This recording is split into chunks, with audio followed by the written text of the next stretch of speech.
Hey everyone, welcome back to the house of literature. और आज की वीडियो में हम बात करेंगे कैडमन के बारे में, जिनकी स्टोरी काफ़ी फिल्मी साउंड करती है। ये एक स्टोरी है एक काउहर्ड की, जो गाय चलाते थे या कैटल्स की देखभाल करते थे, जो पोइट्री लिख नहीं सकते थे, जो एक्चुअली फीस्ट में शर्मिंदा होकर लौट जाते थे। क्योंकि उन्हें गाना गाना नहीं आता था। वो कैसे बने इंग्लिश लिटरेचर के फर्स्ट नोन पोइट। तो बेसिकली ऐसी ही स्टोरी है कि एक रात कैडमन के सपने में एक एंजल आता है और कहता है, कैडमन सिंग टू मी ऑफ क्रिएशन। और वो नेक्स्ट डे उठते हैं और इंग्लिश लैंग्वेज की फर्स्ट नोन पोम सुनाते हैं। फिल्मी है बट रियल भी है। ये इस चीज़ का मेंशन बीड ने किया है, सेंट बीड ने, जिसके बारे में हम आगे पढ़ेंगे। तो बेसिकली ये स्टोरी सिर्फ कैडमन की ही नहीं है, ये स्टोरी ओरल ट्रेडिशन की भी है, जो कि इंग्लिश लिटरेचर का बैकबोन है। और by the end of this video आप समझोगे कि इंग्लिश लिटरेचर एक्चुअली कहाँ से स्टार्ट होता है। तो चलो हम शुरू करते हैं। अब ओवरव्यू देखते हैं कि कैडमन क्यों मैटर करता है। हमने बेवुल्फ पढ़ लिया, हमने एंग्लो सैक्सन वर्ल्ड को समझ लिया, डिवाइसेस समझ लिए, बट बेवुल्फ के पोएट कौन थे?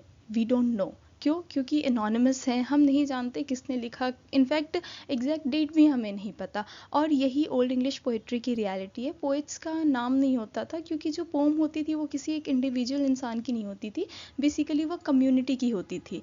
तो फिर कैडमन स्पेशल क्यों है? क्योंकि वो पहले नेम्ड पोएट है इंग्लिश लैंग्वेज के। पहली बार किसी एक स्पेसिफिक इंसान का नाम किसी स्पेसिफिक पोएट पोम के साथ रिलेट किया, रिकॉर्ड किया गया। ठीक है।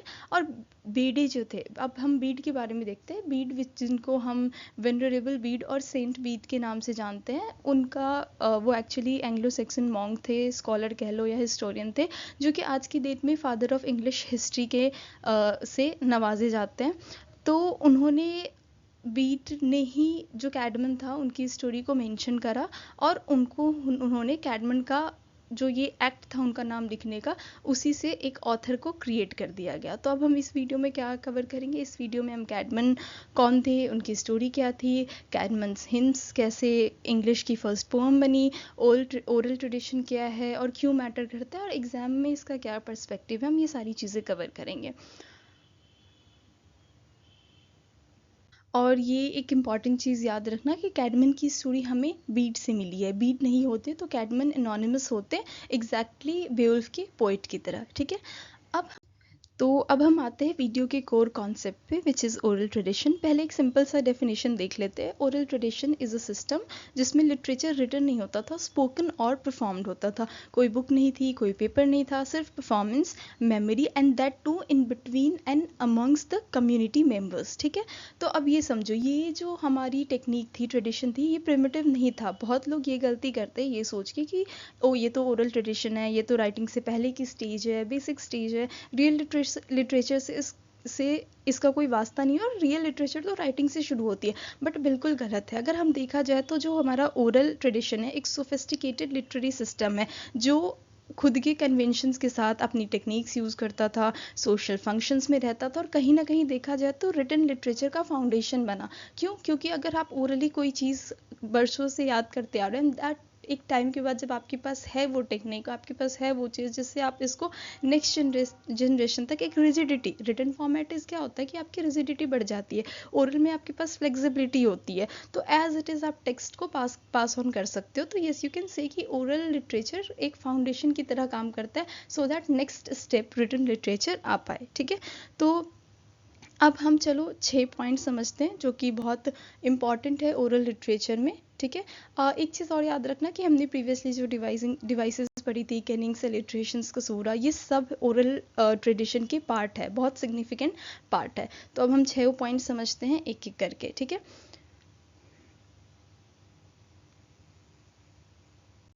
तो हमारा फर्स्ट पॉइंट है कंपोजिशन इन परफॉर्मेंस। जो ओरल पोएट्स पहले लिखते नहीं थे, वो परफॉर्म करते थे।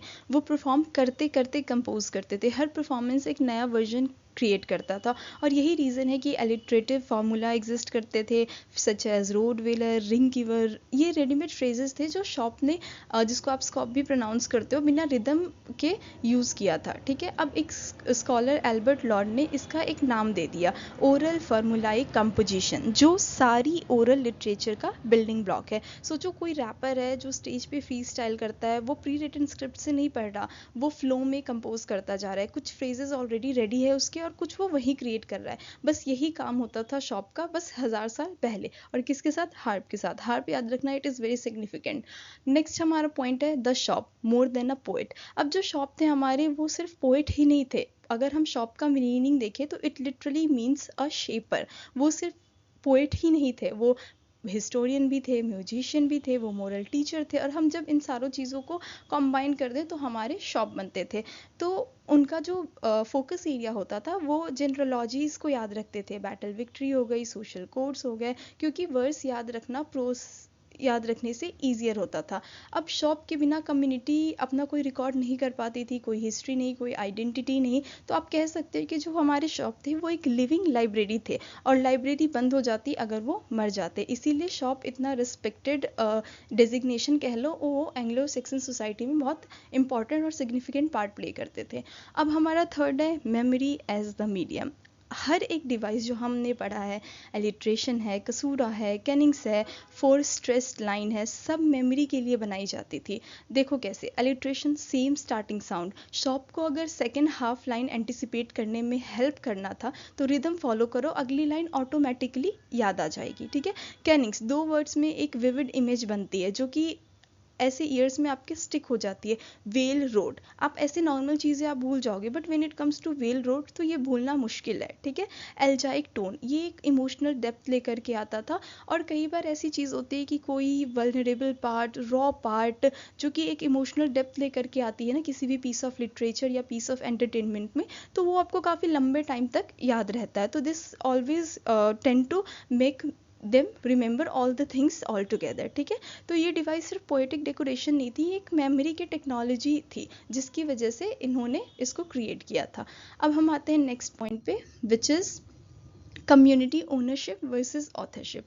ये पॉइंट बहुत इंपॉर्टेंट है स्पेशली एग्जाम के लिए। ओरल कल्चर में क्या होता था, जो पोएम की कम्युनिटी होती थी, कंपोजर की नहीं। इसीलिए ऑलमोस्ट जितने ओल्ड इंग्लिश पोएट्री है वो एनोनिमस ऑथर्स से आई हुई है। कॉन्सेप्ट ऑफ ऑथरशिप एक स्पेसिफिक इंसान के नाम से एक स्पेसिफिक टेक्स्ट के साथ रखना, ये हो जाता है। ये सिर्फ राइटिंग से पॉसिबल होता है, क्योंकि ओरल ट्रेडिशन में, as I have told you earlier guys, कि ओरल ट्रेडिशन में क्या होता था कि एक जो पोइट्री होती थी वो किसी इंडिविजुअल नहीं, रादर देन कम्युनिटी की होती थी। ठीक है। तो राइटिंग टेक्स्ट को फिक्स करती है और एक इंसान को असाइन करती है। ये वाली चीज़ कब से शुरू हुई? रिटन में ये चीज़ बहुत प्रिवेलेंट है। ठीक है। अब कैडमम पहला ब्रेक है एनोनिमिटी में। क्यों? क्योंकि बीड ने उसका नाम रिकॉर्ड कर लिया और वो नाम सर्वाइव कर गई। बीड का ये एक सिंपल एक्ट, कैडमन का नाम लिखना, उतना ही सिग्निफिकेंट है जितना उसकी ये पोएम खुद है। ठीक है। अब हमारा नेक्स्ट पार्ट है the transition to writing, what change. जब मॉन्क्स ने ओरल पोएट्री लिख दी 7th to 10th सेंचुरी के बीच, तीन चीज़ें बदल गई। पहली, टेक्स्ट फिक्स हो गए। अब हर परफॉर्मेंस में वेरिएशन नहीं था, एक वर्जन थी जो कि परमानेंट थी। तो जिस I have also discussed earlier कि जब भी आप किसी चीज़ को रिटन फॉर्मेट में लेकर आते हो उसमें एक रिजिडिटी आ जाती है, लेकिन जब आप किसी चीज़ को ओरल रखते हो तो उसमें एक फ्लेक्सिबिलिटी होती है। तो यही चीज़ हुआ हमारे साथ कि हमने जब टेक्स्ट को, जब इन्होंने मॉन्क्स ने लिखना शुरू किया तो टेक्स्ट फिक्स हो गया। सेकंड है ऑथरशिप पॉसिबल हो गया। टेक्स्ट अब एक इंसान को एट्रीब्यूट हो सकता था rather than the whole community. For example, अगर मैं कुछ लिख रही हूँ तो उससे मेरा नाम एसोसिएट हो रहा है क्योंकि वो लिखा जा रहा है, क्योंकि उसका एक रिकॉर्ड बन रहा है। ठीक है। And the third part is poetry time में ट्रेवल कर सकती थी, सिर्फ स्पेस में नहीं, इमीडिएट ऑडियंस से भी बाहर जा सकती थी। फॉर एग्जांपल, अगर आप ओरल पोएट्री की बात करो तो वो एंग्लो सेक्सन कल्चर के बीच में सिर्फ बेओल्फ ही नहीं, सिर्फ कैडमन्स हिम्स ही नहीं रही होंगी, बहुत सारी ऐसी पोएम्स रही होंगी उस ड्यूरेशन में जो आज तक सर्वाइव नहीं कर पाए। लेकिन the biggest significant part of the written literature is that कि ये टाइम में ट्रेवल कर सकती है। फॉर एग्जाम्पल, कैडमन्स हिम्स की जब हम बात करें तो वो इसलिए आज तक हमारे बीच है क्योंकि वो रिटन फॉर्मेट में है। ठीक है। तो वो सिर्फ इमीडिएट ऑडियंस नहीं, इनफैक्ट फ्यूचर ऑडियंस, इनफैक्ट हमारे से 100 साल बाद भी जो बच्चे पढ़ रहे होंगे लिटरेचर, उनके लिए ये चीज़ अवेलेबल होगी। अब कैडमन ने इसलिए सर्वाइव किया क्योंकि एक मॉन्क ने उसको लिख दिया, उसका रिकॉर्ड क्रिएट कर दिया। अगर वो मॉन्क उस रात को उस चीज़ को, उस पार्ट को, उस पोम को नहीं लिखता तो इंग्लिश लिटरेचर की पहली पोम आज शायद कुछ और होती, शायद जो सेकंड पोम है वो पहली पोम हो जाती। क्यों? क्योंकि हमारे पास उसका कोई रिकॉर्ड नहीं होता। अब हमारा जो थर्ड पार्ट है वो है why it matters for your exam. तो ये सिर्फ एग्ज़ाम के बारे में ये पॉइंट सिर्फ एग्ज़ाम के बारे में नहीं है, ये आपके ओवरऑल जो लिटरेरी बैकग्राउंड है उसके भी बारे में। जब हम बेवुल्फ या कैडमन के बारे में पढ़ते हैं या उसके बारे में लिखते हैं तो एक इम्पॉर्टेंट और सिग्निफिकेंट चीज़ हमें पता चलती है कि लिटरेचर कैसे ट्रांसफॉर्म हुआ, ठीक है। और when it comes to your exam तो ये चीज़ हमेशा याद रखना, there is this one line which is very important, that is the poem belongs to the oral formulaic traditions where alliteration and kenning serves as mnemonic devices for the scop. तो ये एक examiner level की understanding दिखाती है, सिर्फ plot summary आपकी नहीं दिखाएगी। और दो नेम्स प्लीज़ ज़रूर याद रखना, वॉल्टर ऑंग और एल्बर्ट लॉर्ड, ये मेंशन कर देना, क्रिटिकल रेफरेंस है और आंसर को एलिवेट करने में बहुत ज़्यादा सिग्निफिकेंट रोल प्ले करते हैं। So now let's move to the next part, that is our summary. तो अब कैडमन हम 5 पॉइंट्स हैं, नोट कर लो फटाफट। कैडमन क्या है, 657 टू 680 सीरीज में। ये याद रखना, ये इनका एक्चुअली इनकी लाइफ और डेथ की टाइमलाइन नहीं है, या इनका फ्लॉरिशिंग टाइमलाइन है जब कैडमन फ्लॉरिश किए थे, ठीक है। उनकी डेथ की डेट एग्जैक्ट फिक्स नहीं है, but it is estimated somewhere between 680 to 684 C, ठीक है। तो ये हमारे जो कैडमन है वो पहले first named poet of English literature है, ठीक है। इनकी जो पोम थी और स्टोरी थी दोनों ही मिराक्युलसली रिकॉर्ड की, प्रिजर्व की, किसने, सेंट बीडे ने, ठीक है। नेक्स्ट जो हमारा पॉइंट है कैडमन्स हिम्स, ये एक ओल्डेस्ट सर्वाइविंग इंग्लिश पोम है इंग्लिश लिटरेचर की, 9 लाइन्स है, and that too praising God as a creator. Third point हमारा है कि ओरल ट्रेडिशन जो है राइटिंग में, वो शॉप्स उसको कंपोज करते थे अपनी परफॉर्मेंस को, और कई बार कुछ प्री डिफाइंड फ्रेजेस होते थे और कुछ वो एट दैट मोमेंट किया करते थे। बहुत सारे डिवाइसेस का यूज़ किया करते थे, जैसे एलिट्रेटिव्स हो गए, कैनिंग्स हो गए, कसूरा हो गया। कैडमन जो है वो ट्रांजिशन के का मार्क करते हैं from oral to written literature, आप कह सकते हो काइंड ऑफ, क्योंकि उनके जो हिम्स थे वो ओरली थे लेकिन वो रिटन फॉर्मेट में रिकॉर्ड हुए थे, किसके वाया, थ्रू मॉन्क्स के वाया, ठीक है। अब एक बहुत इंपॉर्टेंट है ये यूपीएससी के भी बच्चों के लिए, बीए के भी और एमए के भी, जिनके भी लॉन्ग आंसर क्वेश्चंस जिनको लिखने होते हैं, तो जब भी आप कैडमन के बारे में मेंशन करते हो तो ओरिजिन्स ऑफ इंग्लिश पोएट्री जो एक वर्ड है, उस वर्ड से जब भी आपको कुछ आता है तो प्लीज़ मेंशन करो कैडमन से, और जब आप कैडमन को मेंशन करते हो तो बीड को ज़रूर मेंशन करो, इट इज़ वेरी इंपॉर्टेंट। हाँ जी, तो अब हम आते हैं क्विक Q&A पे, विच इज़ योर MCQs। तो रूल्स तो याद है, पहले पॉज कर लो, खुद पहले आंसर करो, then will move towards the answer. तो आई होप अब तक आपने आंसर्स कर लिए होंगे। So now the first question is, who is regarded as the first known English poet? So as we have read today only, that is Caedmon, option B. Second question is, which of the following was a characteristic feature of the Old English oral tradition? So the answer is obviously C, the performance by shops. And the third question is, Caedmon's story is recorded in Bede's. So this is very important part जो कि हमारा शायद रह गया था, तो इसको मैं अभी बता देती हूँ कि the answer is A, which is ecclesiastical history of English people. तो ये याद रखना, ये सेंट बीडे ने लिखा था, this is very significant. Now the last but not the least, the fourth question is, the Old English oral tradition relied mainly on, so the answer is C, oral performance and memorization. So we'll be moving towards our long answer question. The first question is, discuss Caedmon's hymns as a foundational document of English literature and explain the significance of oral tradition for Anglo-Saxon culture.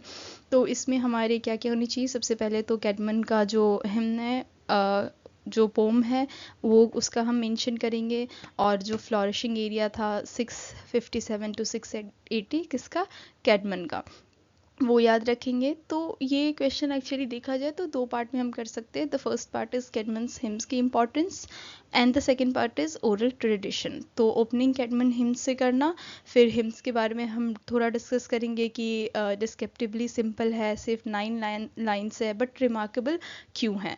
फिर Germanic oral linguistic conventions के बारे में आप बात कर सकते हो, alliteration है, केनिंग्स है, फिर the last important point is Christian God की प्रेज के लिए भी, ये वाला पॉइंट भी बहुत इंपॉर्टेंट है।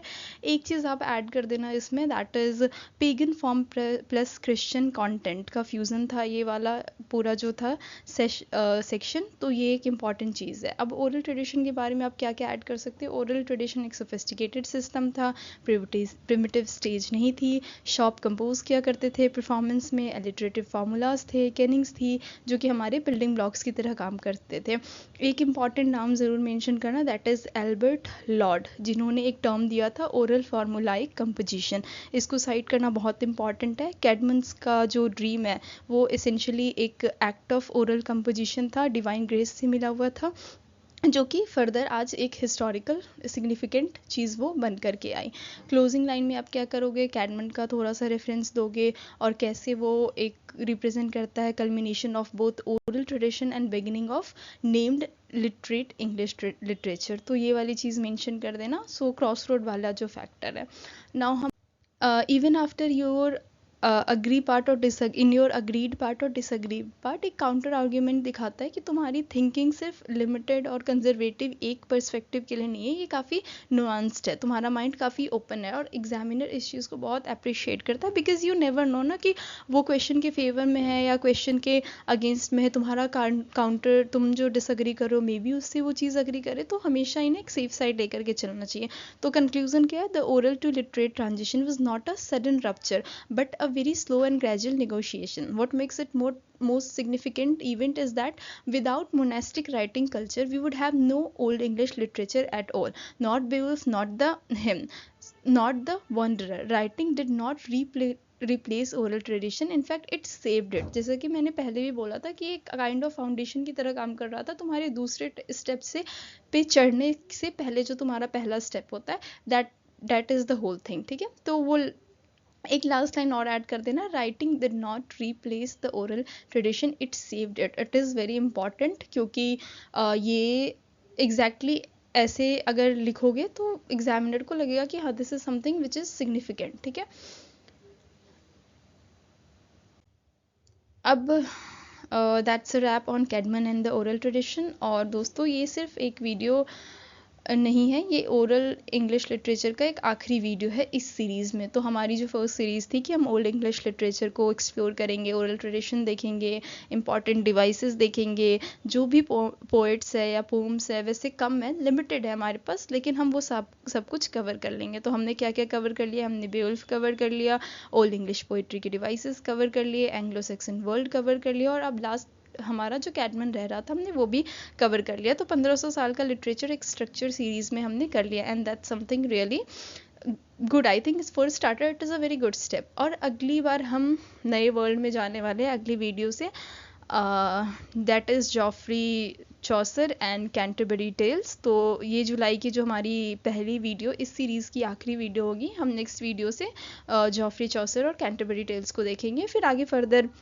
मिडिल इंग्लिश में जाएंगे, न्यू लैंग्वेजेस, न्यू वर्ल्ड, और ऑनेस्टली आने वाली videos will be very very fun. तो अब कैडमन ने अपना गाना तो सुना दिया, अब तुम भी इसको याद कर लो। Before you go please like करो, शेयर करो, सब्सक्राइब करो। अगर तुम्हारे को लगता है कि तुम्हारा कोई ऐसा दोस्त, रिश्तेदार, जान पहचान वाला, किसी को भी ये वीडियो हेल्प कर सकती है, तो प्लीज़ उससे शेयर करो। ठीक है, और टेलीग्राम ज्वाइन कर लो। तो हम फिर नेक्स्ट वीडियो में मिलते हैं। Till then take care everyone, bye bye.